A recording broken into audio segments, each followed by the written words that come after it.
Fraction से related कुछ questions करते हैं।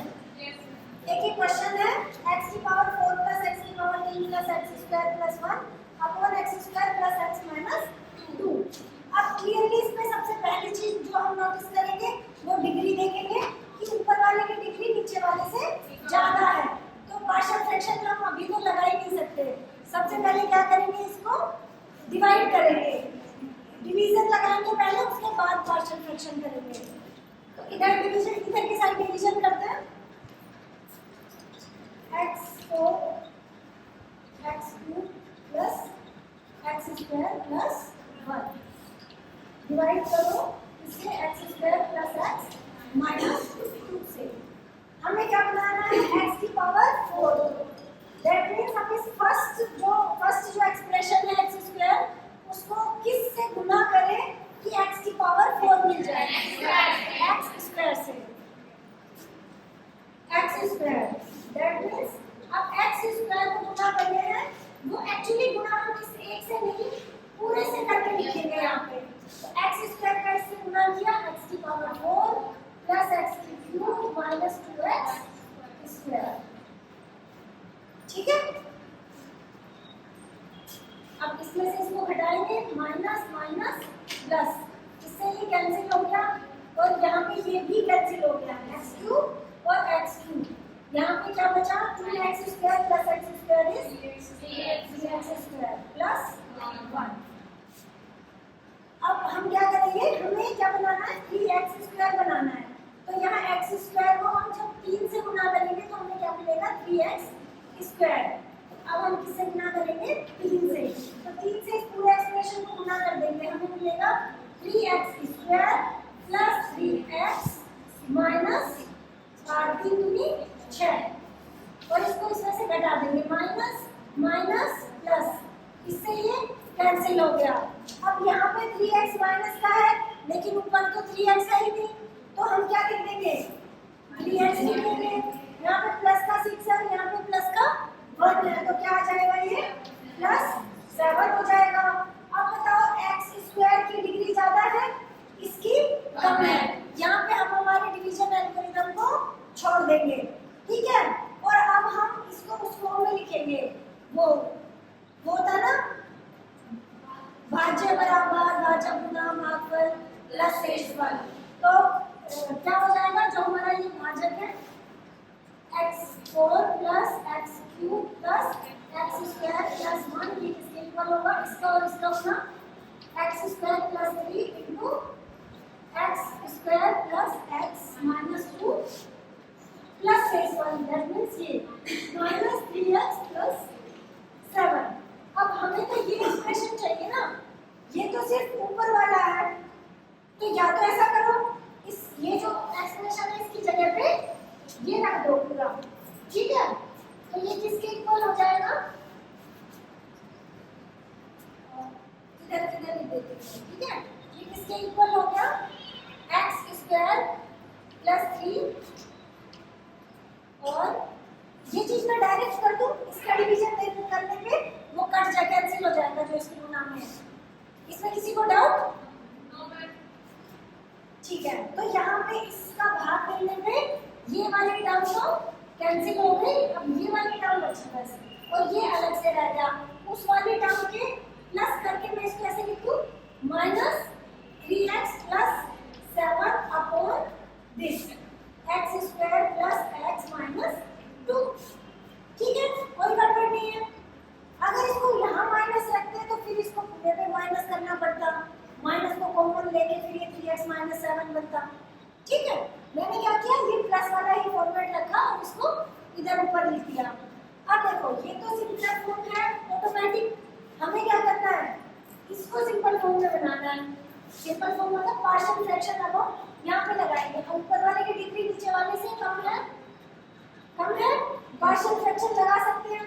अब एक चीज और देखनी है हमें, क्या ये फैक्टराइज हो पाएगा, इधर -2 है, -2 के ऐसे फैक्टर कि गुना करें तो -2 आए, जोड़े तो +1 आए, आ सकता है। प्लस का 2 और माइनस का 1, 2 एकम 2 माइनस का, ठीक है, मैं इसको लिख देती हूँ नाउ अब हम क्या करेंगे, इसको ले लेंगे minus 3x plus 7 upon this x square plus x minus 2।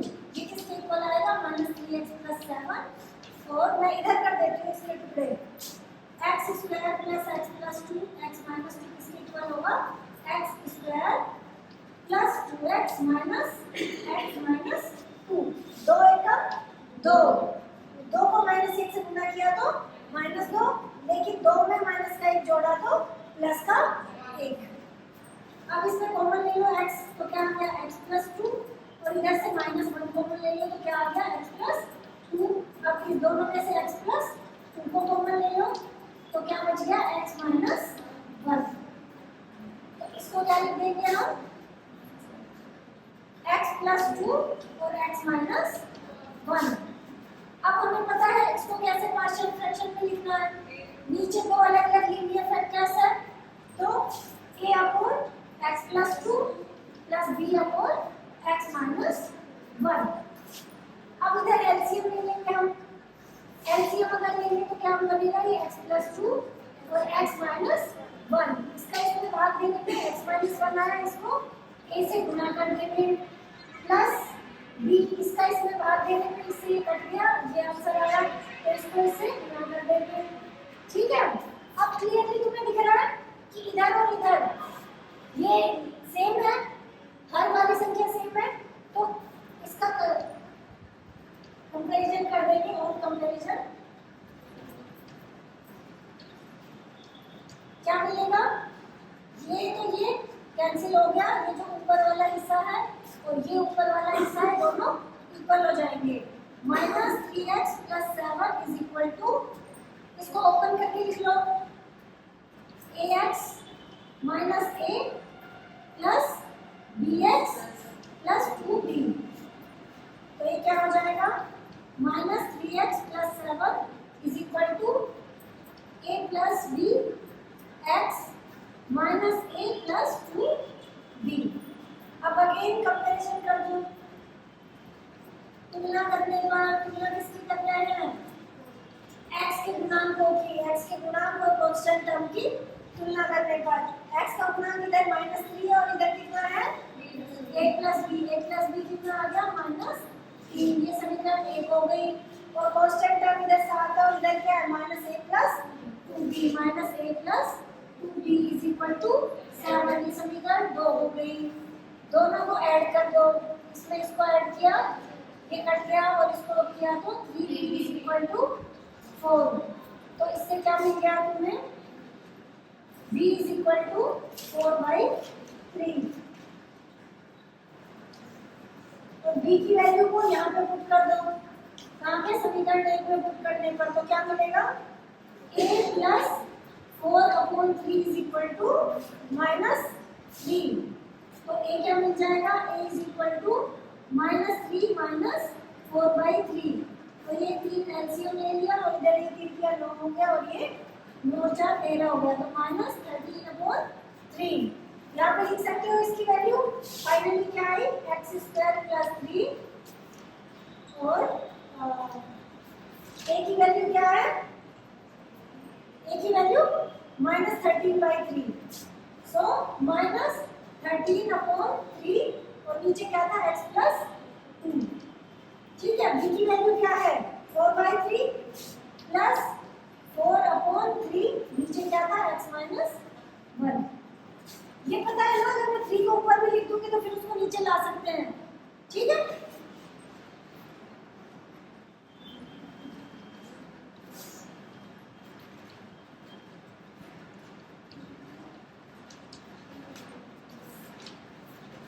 देखो बेटा, अब मुझे ये बताओ नीचे वाले की डिग्री कितनी है,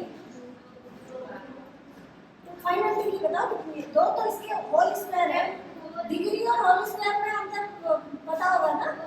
नीचे वाले की डिग्री 4 है, ऊपर वाले की कितनी है 3 है। तो पार्शियल फ्रैक्शन लगा सकते हैं, यहाँ पे भाग देने की जरूरत नहीं है। और अगर ये पावर 2 डिग्री होती तो भाग देना पड़ता, क्यों, तब डिग्री नीचे 2 होती और ऊपर 3 होती। ठीक है, अब पहले ये देखो कि ये जो नीचे वाला है, ये जो ये फैक्टराइज हो सकता है कि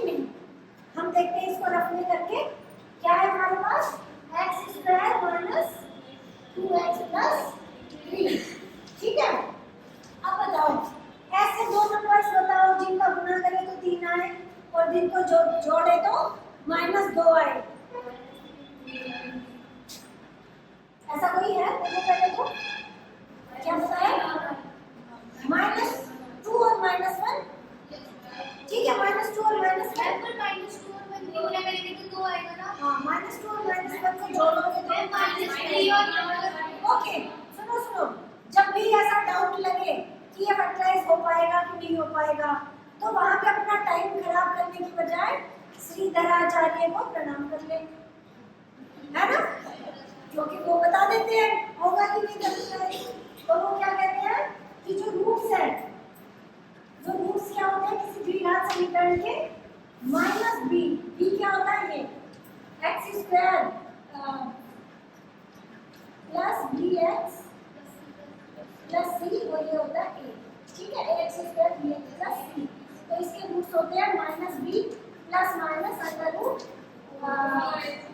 b² माइनस 4ac अपॉन, ठीक है। अब यहाँ पे बताओ, -b is 2 plus minus under root b² is 4 और 4ac इज 4 या 12, ठीक है। अपॉन 2a करो, a इज 1 तो 2, यहाँ अंदर रूट में नेगेटिव वैल्यू दे रहा है तो रियल फैक्टर्स इसके नहीं होंगे, तो हम इसको 2 डिग्री का लेके ही सोल्व करेंगे, ठीक है। अब ये बताओ, 2 डिग्री के पॉलिनोमियल के लिए ऊपर कैसा फैक्टर लेते हैं, नीचे लीनियर हो तो ऊपर सिर्फ कांस्टेंट लेते हैं, अगर नीचे 2 डिग्री का हो तो याद करो हमने ऐसे लिया था ना, ऐसे bx प्लस c टाइप से लिया था, लिया था ना। तो अब यहाँ पे b1 c1 लगाने की बजाय क्या तो हमने ये था b1 प्लस c1 अपॉन जो ये फैक्टर है plus b2x plus c2 upon यहाँ पे जो है उसका स्क्वायर, ठीक है। तो यहाँ को ऐसे ही रख लेते हैं, ये ब्रैकेट में क्या है हमारे पास x² माइनस 2x प्लस 3, यहाँ पे क्या है x² माइनस 2x प्लस 3, ठीक है। तो देखो अब क्या कर सकते हो, पार्शियल फ्रैक्शन के फॉर्मेट में तो लिख लिया, अब आगे सोल्व करना बचा है। सोल्व करने के लिए क्या करोगे, लघुत्तम लेते हैं हम, जब ये सेम ही है तो लघुत्तम क्या आ जाएगा, x² माइनस 2x प्लस 3 और स्क्वायर, ठीक है, क्योंकि इस स्क्वायर में इसका भी भाग चला जाता है और इसका भी चला जाता है, ठीक है। देखो इसका इसमें भाग दिया, एक पावर कम हो जाएगी तो इसका इससे गुना हो जाएगा, b1x plus c1 into x² minus 2x plus 3 plus यहाँ पे 2 पावर है, यहाँ पे 2 पावर है, ये सेम का सेम आ जाएगा b2x प्लस c2। क्या करना है, इसको सोल्व करना है, सोल्व करो, भाग देंगे, नीचे वाला सेम रखेंगे, नीचे वाले को नहीं सोल्व करेंगे, क्यों, क्योंकि इसको तो हमें कैंसिल कर देना है इससे, ठीक है। ये लेफ्ट हैंड साइड चल रहा है अपना, है ना, और ये हम राइट हैंड साइड चला रहे हैं, या ऐसा कर सकते हो इसको भी साथ ही साथ लिखते चलो, ताकि दोनों स्टेप में ऐसे कट करो तो तुम्हें आसानी रहे, ठीक है। अब इसको सोल्व करो, b1x से पूरे को गुना करो तो ये क्या बन जाएगा, b1x³ minus 2b1x² plus 3b1x। अब c1 से गुना करो, प्लस c1x² माइनस 2c1x और प्लस 3c1, और यहाँ पे क्या है प्लस b2x प्लस c2। अब क्या करेंगे, पावर्स को घटते क्रम में लिखेंगे, x³ कहाँ दिख रहा है,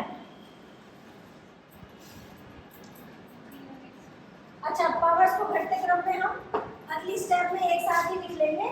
पहले क्या करते हैं, हर से हर को कैंसिल कर दिया और क्लियर कर देते हैं, ऊपर वाला जो है ये जो अंश में जो लिखी हुई चीज x³ minus 4x square plus 9x minus 5 is equal to घटते क्रम में लिखेंगे b1x³ हो गया, ठीक है।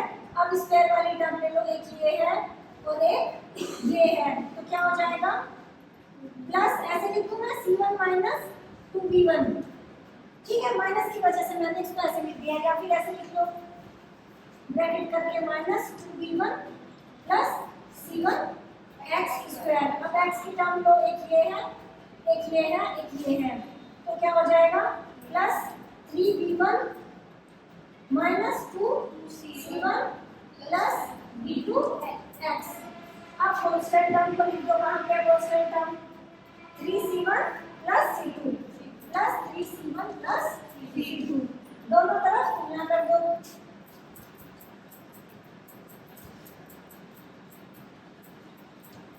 x क्यूब का गुणा 1 है, तो यहाँ से क्या मिला v1 इज इक्वल टू 1, इसकी और इसकी तुलना करने पे तो v1 तो हमें 1 मिल गया। अब हम इसकी और इसकी करेंगे तो क्या मिलेगा यहाँ पे -2v1 plus c1 is equal to ये -4। अब इसको सॉल्व करो, हो जाएगा क्योंकि v1 की वैल्यू हमारे पास ऑलरेडी है, तो ये क्या हो जाएगा -2 इंटू